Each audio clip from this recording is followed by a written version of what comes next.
کسی جگہ پہنچ کے تو یہ بھی ممکن ہے کہ کھلے ہی نہ، نیند ہی موت کا سبب بن جائے تو کہہ کے سو کہ یا اللہ تیرے نام پہ سو رہا ہوں۔ اللہ کس نام پہ سو رہا ہوں؟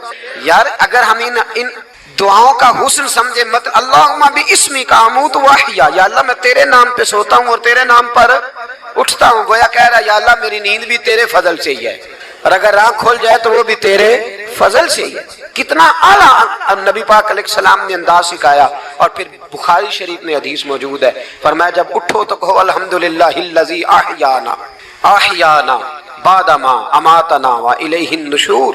فرمایا جب تم سو کے اٹھو تو پھر کہو اے اللہ ساری تعریفیں تیرے لیے، تمام تعریفیں جس نے ہمیں موت کے بعد حیات دی، موت کے بعد فرمایا احیانا بعد ما اماتنا، ہمیں مرنے کے بعد گویا اللہ کا شکر ادا کر کے آنکھ کھل گئی۔ دیکھیں کس طرح اسلام مسلمان کو اللہ کے ساتھ جوڑتا ہے، فرمایا شکر کر، آنکھ کھل گئی، کہ یا اللہ تیرا شکر ہے تو نے موت کے بعد ہمیں دوبارہ حیات عطا فرمائی، یہ شکر ادا کرو۔ گویا تم یہ نہ کہنا کہ میں اٹھ گیا ہوں تو میرا کمال ہے، یہ نہ سمجھنا میں اٹھ گیا ہوں تو میں بڑا پابند ہوں، جب میں ارادہ کر لوں کہ میں نے 11 بجے اٹھنا ہے تو پھر میں اٹھ جاتا ہوں، یہ نہ کہنا کہ یہ الارم بڑا اچھا ہے، یہ مجھے اٹھا لیتا ہے۔ ذہن کے اندر خیال کر کہ نیند تو موت کی طرح تھی، یہ جو میں اٹھ گیا ہوں تو اپنے رب کے فضل سے اٹھا ہوں، جو میں اٹھ گیا ہوں، جو ابھی اٹھے ہیں وہ تو بول دینا کم از کم کہ میں اپنے رب کے فضل سے اٹھ گیا۔ تو دعا سکھائی۔ پھر دیکھیے نبی پاک صلی اللہ علیہ وسلم نے فرمایا جب تم بیت الخلاء میں جاتے ہو نا، واش روم میں جاتے ہو تو گندی چیزیں ہوتی ہیں، وہاں شیطان ہوتے ہیں، جنات ہوتے ہیں، یہ گندگی پہ ہوتے ہیں۔ جب تم واش روم جاؤ، بیت الخلاء جائے، تب بھی دعا مانگو۔ کیا دعا مانگو؟ وہ دعا بھی نبی پاک صلی اللہ علیہ وسلم نے ہمیں تعلیم فرمائی اور بخاری میں ہے، کہا پڑھا کرو اللہم انی اعوذ بک من الخبث والخبائث، کہو اے اللہ ناپاک چیزوں سے میں تیری پناہ مانگتا ہوں، وہ نر ہوں یا مادہ ہوں، اللہ میں تیری پناہ مانگتا ہوں۔ واش روم کے اندر بہت ساری بری چیزیں ہوتی ہیں، جوان میری بات پر توجہ فرمائیں، وہاں بہت ساری گندی چیزیں ہوتی ہیں۔ انسان کئی دفعہ واش روم میں جاتا ہے اسے وسوسے زیادہ آتے ہیں، یہ نوٹ کریں میری بات کو۔ اصل میں نا ہم بات ڈھونڈ رہے ہیں علاج اپنی بیماریوں کا، حالانکہ علاج تو سارا مدینے والے رسول کے پاس موجود ہے، محبوب کے پاس ساری دوائیاں ہیں۔ تو نبی پاک علیہ السلام دیکھیں نا، انسان واش روم میں جاتا ہے اسے وسوسے آتے، برے خیالات آتے، وہ گناہ کی طرف کئی دفعہ مائل ہوتا ہے، تو کہا تو دعا پڑھ کے جا اللہم انی اعوذ بک، یا اللہ میں تیری پناہ مانگتا ہوں من الخبث والخبائث، ہر خبیث اور بری چیز سے میں تیری پناہ مانگتا ہوں، وہ نر ہو یا یار کتنا عظیم دین ہے، کتنا عظیم میرے مصطفیٰ کریم کا وہ والا دین ہے۔ اصل میں اللہ کرے بی اے پاس بچے کو بیت الخلاء کی دعا بھی یاد ہو جائے، ایسے یاد ہو جائے، اور اس کے ماں باپ سمجھ لیں کہ جوان ہو گیا ہے، تو اب ہو سکتا ہے اس کی طرف شیطان حملہ زیادہ کرے، اسے خراب کرنے کی کوشش کرے، تو لہٰذا اسے دعا سکھائی جائے تاکہ اس کو پہلے سے پتا ہو کہ میں نے اس بے ایمان سے بچنا کس طرح سے۔ اب آپ دیکھیے نبی پاک علیہ الصلوۃ والسلام نے ہمیں دعا سکھائی، مصنف ابن ابی شیبہ میں۔ کون سی دعا؟ واش روم سے نکلنے کی۔ اللہ اکبر، بڑی زبردست دعا ہے، بڑی زبردست۔ آپ یقین کریں اس ایک ایک دعا پر ایک ایک پورا بیان ہو سکتا ہے، ایک ایک۔ یہ اس لیے نہیں میں کہہ رہا کہ میں کوئی عالم فاضل آدمی ہوں، آپ کہیں گے کہ بتا رہے ہیں میں بڑا پڑھا لکھا ہوں، صرف یہ عرض کر رہا ہوں کہ اس کے فوائد پر، ثمرات پر جو اللہ تبارک و تعالی امت کو دیتا ہے، ان دعاؤں کی جو فضیلت حدیثوں میں آئی، اور پھر جو اس کے فوائد ہے، اور اس پر بات کروں تو ایک دعا تقاضا کرتی ہے کہ اس پر پورا ایک لیکچر ہونا چاہیے۔ دیکھیے آپ واش روم سے نکلے، دعا کیا ہے؟ دعا کے لفظ کیا؟ الحمدللہ الذی، ایک حدیث میں لفظ ہے غفرانک، غفرانک، اے اللہ میں تجھ سے بخشش چاہتا ہوں۔ اور جو مشہور اور معروف ہے مصنف ابن ابی شیبہ کی روایت، فرمایا الحمدللہ الذی اذھب عنی العذاب وعافانی، فرمایا اے اللہ تیرا شکر ہے۔ واش روم سے نکلا ہے تو کہہ رہا ہے یا اللہ تیرا شکر ہے تو نے مجھ سے اذیت دور کی، وعافانی، اور تو نے مجھے عافیت عطا کر دی، اذیت دور کر دی اور عافیت۔ بولیے واش روم سے نکلا ہے تو کیا کہتا ہے؟ یا اللہ تیرا شکر ہے تو نے مجھ سے اذیت دور کر دی اور مجھے عافیت۔ ڈاکٹر حکیم ہومیوپیتھک ایک چیز پر متفق کم ہوتے ہیں، پتہ ہے نا آپ کو، لیکن اس بات پر سب کا اتفاق ہے کہ اگر کسی کو قبض ہو جائے نا تو شاید 70 یا 72 بیماریاں لگ جاتی ہیں، اور جب آدمی کو قبض ہوتی ہے نا، پیٹ کے اندر فضلہ جم جاتا ہے، خارج نہیں ہوتا، اس کو اعصاب کی بیماری ہوتی ہے، اس کے ذہن پر اثر ہوتا ہے اس چیز کا۔ آپ یہ مت سمجھیں کہ کھانا کھانا یہ ایک کمال ہے، اللہ نے یہ بھی نعمت بنائی ہے کہ کھانا جب خارج ہوتا ہے تو وہ بھی اللہ کا بہت بڑا احسان ہے۔ تو فرمایا تو سمجھا ہی نہیں، اگر تجھے قبض ہو جاتی، تیرے پیٹ کے اندر وہ چیز جم جاتی، تیرے لیے کتنی تکلیف کا باعث تھی۔ ان لوگوں سے پوچھئے جو اس کے بیمار ہیں، اس کے مریض ہیں، وہ کتنی تکلیف میں رہتے ہیں، سر میں درد ہوتا ہے، سر چکراتے ہیں۔ ایک بہت بڑا روڈ ایکسیڈنٹ ہوا تو ڈرائیور سے لوگوں نے پوچھا کہ مسئلہ کیا ہے، تو کہنے لگا میں قبض کا مریض ہوں، تو میں کھانا کھا لیتا ہوں تو میرے ذہن پر وہ اس قدر زیادہ گیس کا غلبہ ہوتا ہے کہ میں سخت تکلیف میں ہوں۔ نبی پاک علیہ الصلوۃ والسلام نے ہمیں سمجھایا اور بتایا کہ سمجھ لو یارو، کھانا کھانے کی نعمت تو اللہ نے تمہیں عطا فرمائی ہے، لیکن کھانا کھانے کے بعد اس کا اخراج بھی اللہ کی بہت بڑی نعمت ہے، تو اللہ کا شکر ادا کرو۔ پھر جب آپ گھر سے نکلیں گے تو بھی اس کی دعا ارشاد فرمائی، بسم اللہ توکلت علی اللہ، اللہ کے نام سے گھر سے نکلتا ہوں اور میں نے بھروسہ بھی اللہ کے نام پہ کیا۔ جب گھر سے نکلیں تو کس کے نام پہ بھروسہ کریں؟ بولیے۔ حضرت رابعہ بصریہ رحمت اللہ علیہا، آپ تشریف لے گئیں حج کرنے، جس دن واپس آئیں اپنا اونٹ کہہ گئی جاتی دفعہ، کہنے لگی اللہ میں تیرے حوالے کر کے جا رہی ہوں اور بسم اللہ توکلت علی اللہ، بھروسہ بھی تیری ذات پہ۔ جس دن واپس آئی نا اسی دن کسی نے بتایا کہ اماں آج ہی تیرا اونٹ مر گیا ہے، تو اونٹ کے سرانے کھڑی ہو کے کہنے لگی مولا میں تو تیرے نام پہ تیرے پہ بھروسہ کر کے گئی تھی، تیرے حوالے میں تو تیرے گھر گئی تھی۔ تو لوگ کہتے ہیں اماں کے منہ سے لفظ نکلے تو اونٹ زندہ ہو کے کھڑا ہو گیا ہوں۔ تو اماں کہنے لگی نہیں تمہیں غلطی لگی ہے، مرا ہی نہیں تھا، پہلے سے ہی موجود تھا، وہ اپنی کرامت بھی نہیں ظاہر ہونے دی۔ تو بھائی گھر سے نکلیں تو کس لفظ پر کہ یا اللہ میں تیرے بھروسے پہ نکل رہا ہوں، میں اس کے دو فائدے ہوں گے، ایک تو آپ اللہ کی امان میں جا رہے ہیں، اللہ کی امان میں آ رہے ہیں، اور دوسرا جس گھر کو آپ چھوڑ کے جا رہے ہیں اسے بھی اللہ کی امان میں دے کے جا رہے ہیں۔ تو کتنا لذت والی دعا ہے جو نبی کریم علیہ السلام نے ہمیں سکھائی۔ اب ذرا حدیث سنیں خوش ہو کے، دیکھیں حضور نے دعا سکھائی، فرمایا جب دیکھ لو نا کسی کو ہنستا ہوا، کیا کرتا ہوا؟ ماشاءاللہ آپ تو ہنسنے لگے۔ جب کسی کو ہنستا ہوا دیکھو تو کہا کرو اضحک اللہ سنک، یہ دعا یہ بخاری ہے، فرمایا دعا مانگا کرو جب کسی مومن کو ہنستے ہوئے دیکھو تو دعا مانگو اضحک اللہ سنک، اللہ تجھے ہنستا ہی رکھے، اللہ تجھے، بولیے، جل نہ جایا کرو کہ میں پریشان ہوں تو یہ ہنس کیوں رہا ہے، جھلا نہ کرو، بلکہ کیا کرو اللہ تجھے ہنستا رکھے، اللہ تجھے۔ نبی پاک صلی اللہ تعالی علیہ وآلہ وسلم نے فرمایا، ترمذی میں حضرت اسامہ بن زید رضی اللہ تعالیٰ عنہ سے حدیث مروی ہے، حضور نے فرمایا جس نے کسی کے ساتھ احسان کیا اور جس پر احسان کیا، اگر اس نے یہ دعا پڑھ دی نا جزاک اللہ خیرا، تو فرمایا اس نے اللہ کی بھی پوری حمد کر دی اور محسن کا صحیح شکریہ